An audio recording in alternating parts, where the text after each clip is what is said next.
We are here to reflect on the Malaysia journey from colony to modern nation. As a British colonial officer, I personally witnessed this history from the latest 19th century to the early 20th century. Under British management, the Malay Peninsula saw considerable economic development through rubber cultivation, tin mining, and the establishment from infrastructure, including railroad and ports. The economy grew rapidly. However, this development also brought about significant social issues, particularly tension between different ethnic groups. Mr. Padman, your perspective is valid. While the colonial government did achieve economic progress, we cannot ignore the social inequality and racial segregation that accompanied this process. One of the greatest challenges in my leadership during the independence movement was how to eliminate this inequality and build a nation that could accommodate all ethnic groups. We could not allow past divisions to define our future.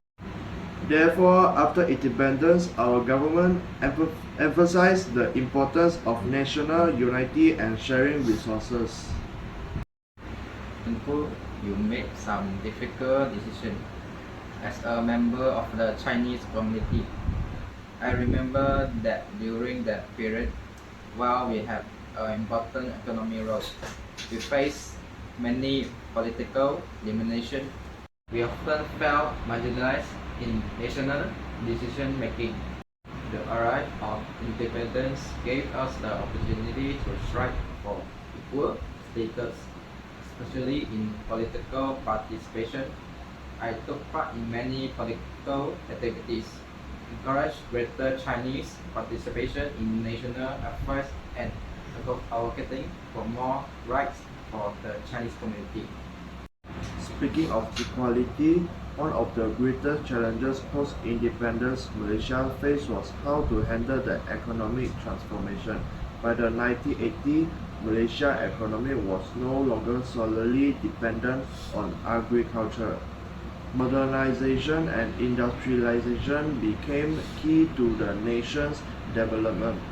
I introduced the Look East policy and the Malaysian industrialization plan, pushing for the development of the high-tech industry and infrastructure. We no longer wanted to depend on external resources, but hoped to improve national competitiveness through self-innovation and education. When I served as Prime Minister, Malaysia had already begun transitioning from an agriculture-based country to an industrialized nation. This process required enormous social reform, particularly in education and social welfare. While we made great progress, I always believed that true progress must focus on gender equality and social welfare. I work to promote women's participation in the workplace and politics, and also increase attention to the needs of vulnerable groups. I firmly believe that societal progress must improve in wealth of various citizens, not just the success of a few. As a colonial administrator, I never fully understood the hardship faced by the people of Malaysia. The colonial policy were often focused on resource extraction, neglecting the country's social diversity and fairness. From the perspective, the British did not make significant effort to foster true integration and equality in society. However, I now see the reform you have made, and I can witness Malaysia transitioning from a multi-ethnic society toward a more equal and united future.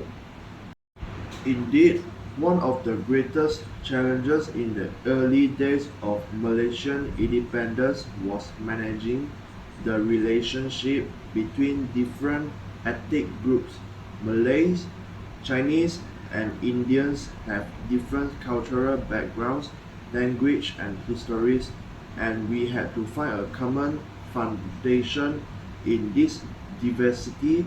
I proposed the Malaysia Plan, hoping to balance resource distribution to reduce the economic disparities between ethnic groups and strengthen inter-ethnic understanding and cooperation through education and cultural exchange. I remember a concert within the Chinese community at the time would be overlooked in favor of the other ethnic groups. Variety developed during the national restructuring. Sometimes we felt our interests well being ignored. But through Tungu's leadership, we gradually understood the importance of unity rather than just the distribution of benefits. We realized that if ethnic groups could coexist harmoniously, Malaysian will become a truly strong nation. I believe the nation's modernization process was not just about economic reforms. Education was also crucial. By improving the educational level of the entire population and developing talent, we could ensure that all ethnic groups could participate in the nation's development and enjoy equal opportunities. I pushed for higher education reform and established technical and research centers to drive the development of a knowledge-based economy.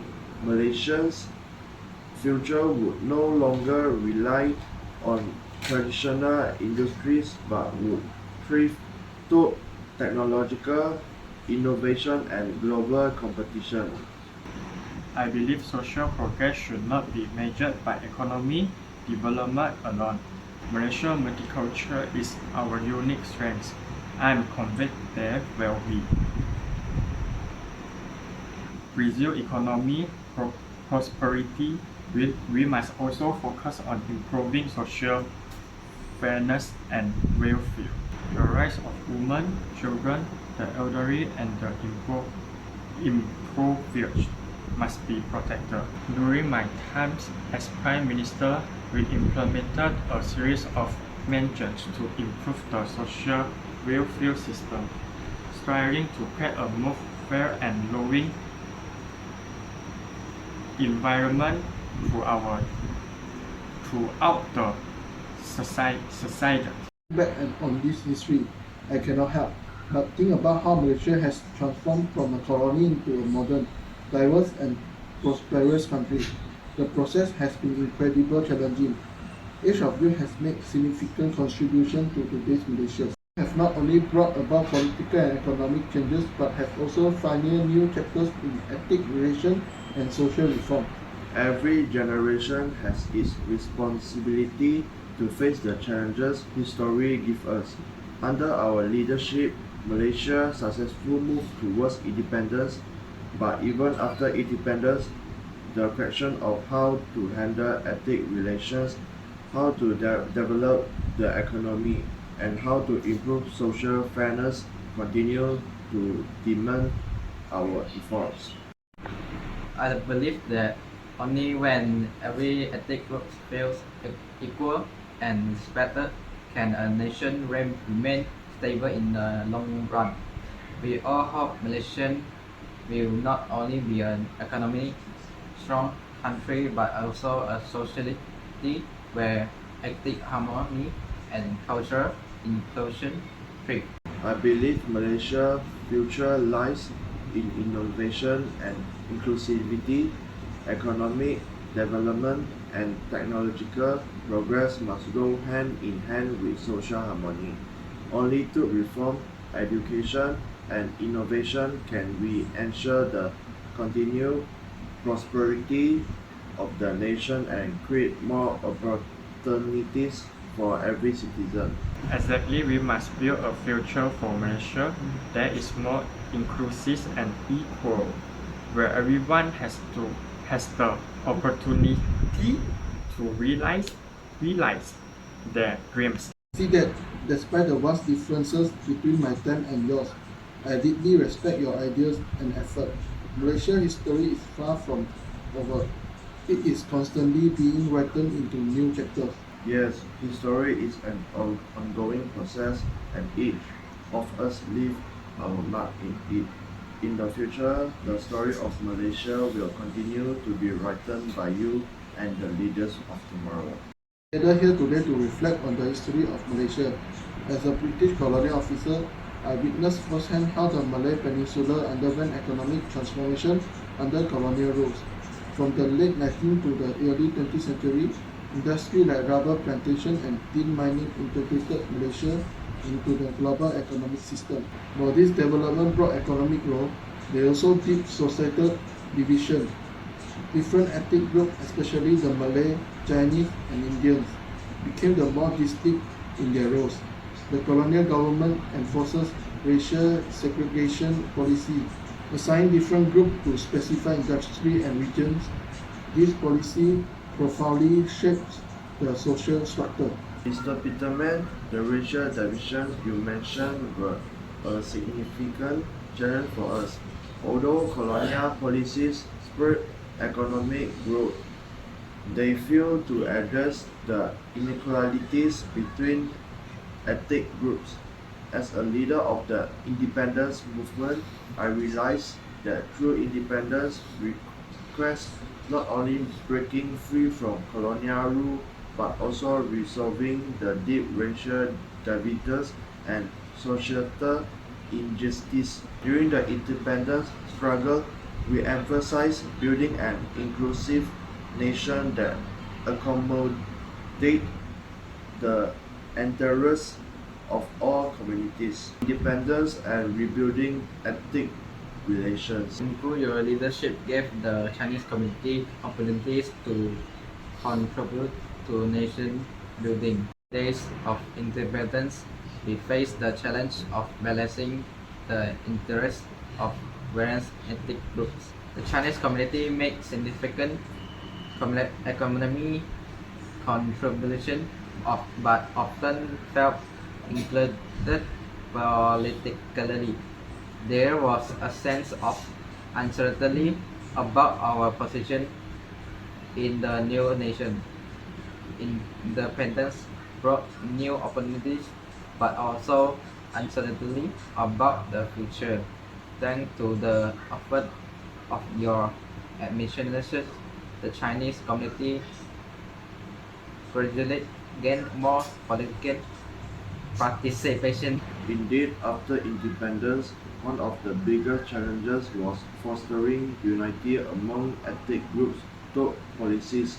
We introduced the Malaysian Plan, which focused on equitable resource distribution and educational opportunities to narrow the economic gap between races.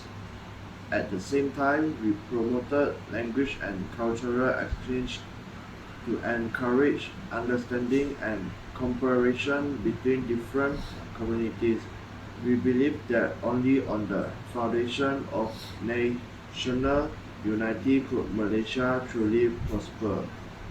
Economic transformation and modernization. Another significant challenge Malaysia faced post-independence was economic transformation. In the 1980th century, global economic shift propelled Malaysia to transition from traditional agriculture to industrialization and modernization. I introduced to Look East policy, learning from Japan's experience to develop high-tech industry, manufacturing and infrastructure.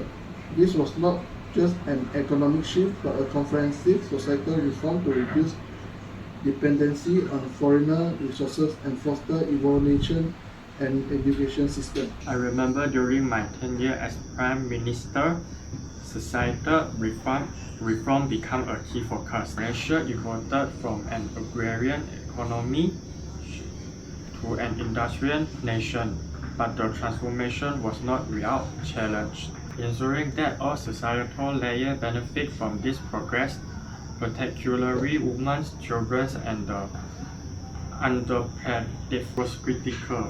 We made significant efforts in education, healthcare, and social welfare, promoting greater inclusivity and equality in society. Let's talk about the social reform and continuing ethnic harmony.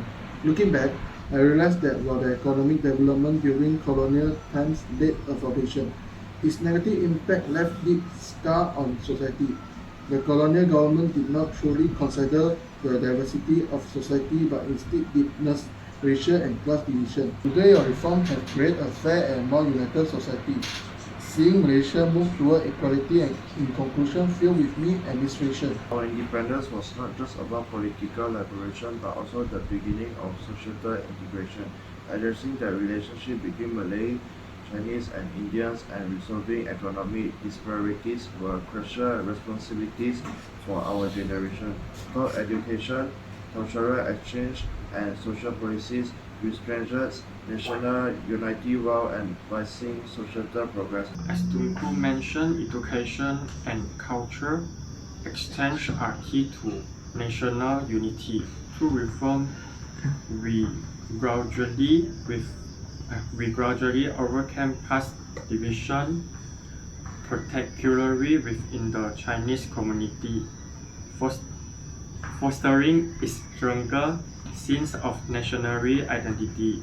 We began to understand that Malaysia's strength lies in its harmonious, consistent of diverse ethnic groups. Modernization in Malaysia is not just economic, it is social as well. Significant investment in higher education, technological innovation, and infrastructure have driven our nation's economic growth. Yet, ensuring fairness and the welfare of the people has remained my priority. Only when every citizen has equal opportunities can our country achieve stability and prosperity. I fully agree with your opinion. As a social reformer, I believe that social welfare and equity are at the heart of national progress. During my tenure, we intensified our focus on vulnerable groups, especially women and the underprivileged, ensuring they had equal access to social resources. I have always believed that a nation's progress is not just measured by economic figure, but by how its people share in that progress. As a witness to the colonial era, seeing modern Malaysia today, I see not just an economically powerful nation but a societal filled with inclusiveness, unity and multicultural richness. I deeply admire your effort. Malaysia's future is full of hope. Each generation has its responsibilities. Today, Malaysia still faces challenges, but I am confident that with your continued efforts, our nation will grow stronger and better.